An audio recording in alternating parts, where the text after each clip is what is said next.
দর্শক, আমি আরাফাতুল ইসলাম রয়েছি রোমানিয়ার ক্লুজ নাপোকা শহরে এবং এখানে কথা বলবো বদরুন্নাহার মীরার সঙ্গে। আপনারা জানেন যে বাংলাদেশে অনেক শিক্ষার্থী রয়েছেন এই শহরে, কিন্তু নারী শিক্ষার্থী এখন পর্যন্ত আমি যতটুকু জানি কজন এখানে? এখানে আমরা এবছর 2 জন চান্স পেয়েছি। আপনি রোমানিয়াতে আসার সিদ্ধান্ত কেন নিয়েছিলেন? আমি একটা সেলফ ডিপেন্ডেন্ট মেয়ে এবং আমি মধ্যবিত্ত ফ্যামিলি থেকে বিলং করি। মধ্যবিত্তদের ক্ষেত্রে রিসার্চটা খুব জরুরি হয়ে যায় যে আমার টিউশন ফিস আমি সার্ভাইভ করতে পারবো কিনা, আমি ওখানে গিয়ে পড়াশোনা করে জব করে দুটা নিয়ে আমি সাস্টেন করতে পারবো কিনা, আমার মাস্টার্সটা আমি কমপ্লিট করতে পারবো কিনা। At the same time family থেকে ঢাকায় পড়াশোনা করা টাকা নিয়ে ঠিক আছে, কিন্তু আপনি যদি দেশের বাইরে যান, খুব বেশি ধনী ফ্যামিলির না হলে আমার মনে হয় না যে আপনি বাসা থেকে টাকা নিয়ে বাংলাদেশ থেকে এখানে পড়াশোনা করবেন।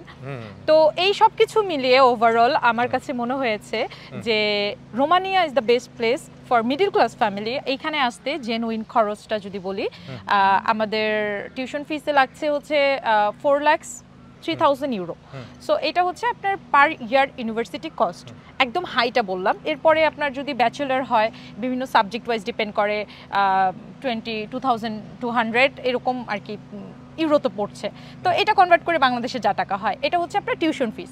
আর অ্যাডিশনালি আপনার কস্ট কিন্তু শুধুমাত্র দিল্লিতে গিয়ে এম্বাসি ফেস করার জন্য, যে 30 ডেজ অথবা আমি 2 মান্থসই ধরলাম একদম এক্সট্রিম লেভেলে, এই খরচটাই আপনার অ্যাডিশনাল। আর প্লেন ফেয়ার, দ্যাটস ইট। এই টোটাল কস্ট কিন্তু আপনার 6 থেকে 7 লাখসে কমপ্লিট হয়ে যাওয়ার কথা। আপনি ইউরোপের মধ্যে যদি রোমানিয়াতে আসেন, it's the most kind of similar to Dhaka. So আপনার লিভিং কস্ট আপনি যদি মানে আপনি যেটা এইমাত্র যেটা বললেন সেটা হচ্ছে যে বাংলাদেশে ঢাকা শহরে যে সার্ভাইভ করা, আমার মনে হয় ঢাকা শহরে এখানে একই খরচ। আপনি যদি পশ লাইফ লিড করতে চান ঢাকা শহরে মনে হয় ক্লুজের থেকে বেশি খরচ হবে, বাট ক্লুজ কিন্তু one of the most expensive city in Romania. So ওই জায়গা থেকে আমার কাছে মনে হয় রোমানিয়ার মানে অন্যতম মানে ব্যয়বহুল যে শহর, সেটাও ঢাকা শহরের চেয়ে খরচ কম। এটা of course as I study এখানে আমি লাস্ট ডিসেম্বর এসেছি, তো অলমোস্ট 4 মান্থস। এই 4 মাসের অভিজ্ঞতা থেকে হ্যাঁ, এবং আমার এই 4 মাসে যতটুকু কাজের এবং পড়াশোনার এবং সবকিছুর অভিজ্ঞতা হয়েছে, সেখান থেকে আমি বলবো এডুকেশনের দিক থেকে আপনি যদি একটু কনসার্ন হন, একটু স্টাডি ঠিক মতো করেন, একটু প্রপার ওয়েতে ক্লাস জয়েন করেন, প্রফেসররা আপনাকে খুবই হেল্প করবে। এখন আমি 2nd সেমিস্টার করছি, অ্যাট দ্য সেম টাইম আমি জব করছি পাশাপাশি পার্ট টাইম, যেটা দিয়ে কিন্তু আমি চলছি। মানে আমার কিন্তু বাসা থেকে টাকা নিতে হচ্ছে না। একজন নারী হিসেবে আপনি যখন আসলেন রোমানিয়াতে, সেই আসার সময়টাতে আপনি কি কোনো রকমের মানে বৈষম্যের শিকার হয়েছেন এরকম কখনো মনে আছে, বা কোনো রকমের ভোগান্তির শিকার হয়েছেন এরকম কি ঘটেছে? ক্লুজে আমি ডিরেক্ট ঢাকা থেকে ফ্লাইট নেই।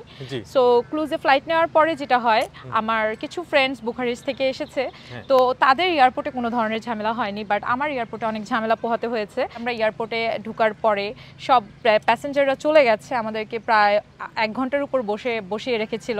তারা হচ্ছে ইউনিভার্সিটির ডকুমেন্টস চাচ্ছিল, আমরা দেখিয়েছি আমাদের অফার লেটার, যা যা সম্ভব আমরা পুরোটা ফাইলে দিয়ে দিয়েছি। আমরা 3 জন 4 জন স্টুডেন্ট ছিলাম, আমাদের 4 জনকেই প্রায় বসে থাকতে হয়েছে। আমাদের বাকি ফ্রেন্ডসরা আমাদেরকে রিসিভ করতে গিয়েছিল, বাট আমাদের কোনোভাবেই মানে তারা ছাড়ছিল না। তো আফটার 1 আওয়ার মেবি আমরা তাদেরকে কনভিন্স করতে পেরেছি যে আমরা আসলে স্টুডেন্ট। আচ্ছা, আর ক্লুজ নাপোকায় মানে একজন শিক্ষার্থী হিসেবে, একজন নারী শিক্ষার্থী, আপনার এখানে সোশ্যাল লাইফ কেমন? Very well. আপনি কিভাবে লাইফ লিড করতে চান, it's up to you totally. So আমি এখানে আমার পুরোটা দিন ব্যস্ততায় কাটে, সারাদিন। এরপরে উইকেন্ডে যদি হয়, আমরা ফ্রেন্ডসরা যারা আছি, আমার এখন ফ্রেন্ডস বলতে আসলে ইন্টারন্যাশনাল হয়ে গেছে, Sri Lankan, Indian, few friends, Romanian, সবাই মিলে আমরা দেখা যায় এই সামার যেদিন সানি ডে থাকে, আমরা দেখা যায় বাইরে পিকনিকে চলে আসি, অথবা আমরা কোথাও আউটিংয়ে চলে যাচ্ছি আদার্স সিটি, ব্রেসো বা বুখারেস্টে, আদার্স কোনো জায়গাতে। তো এইভাবে করে আমাদের টাইমগুলো পার হয়ে যায়। বাংলাদেশি নারীদেরকে কি আপনি উৎসাহ দিবেন এই যে শিক্ষার্থী হিসেবে আসার জন্য? অফকোর্স আমি দিব। আচ্ছা, এটা অনেক সেফ একটা সিটি, এখানে আমি কখনো কোনো ধরনের হ্যারাসমেন্ট ফেস করিনি। সো ওই জায়গা থেকে আমি বলবো যে একটা মেয়ের জন্য আমি যদি একা একা সবকিছু ডিল করতে পারি, আমি বাংলাদেশ থেকে একা এসেছি, এখানে এসে আমার প্রথম দিকে হয়তো স্ট্রাগল পার্টটা থাকে, তবে অবশ্যই আপনার বাংলাদেশি ফ্রেন্ড যদি থাকে বা কমিউনিটি থাকে, তারা আপনাদেরকে হেল্প করবে, যতটুকু পারবে হেল্প করবে, ইনফরমেশন হোক বা যে কোনো ধরনের ইনফরমেশন হোক, অ্যাটলিস্ট ইনফরমেশন দিয়ে হেল্প করবে। সেই জায়গা থেকে আমার মনে হয় যে কারো যদি স্বপ্ন পূরণ করতে ইচ্ছে হয় যে ইউরোপে আমি পড়াশোনা করতে চাই, তার জন্য আমি অবশ্যই অ্যাপ্রিশিয়েট করব যে এখানে আপনার জন্য বেস্ট প্লেস।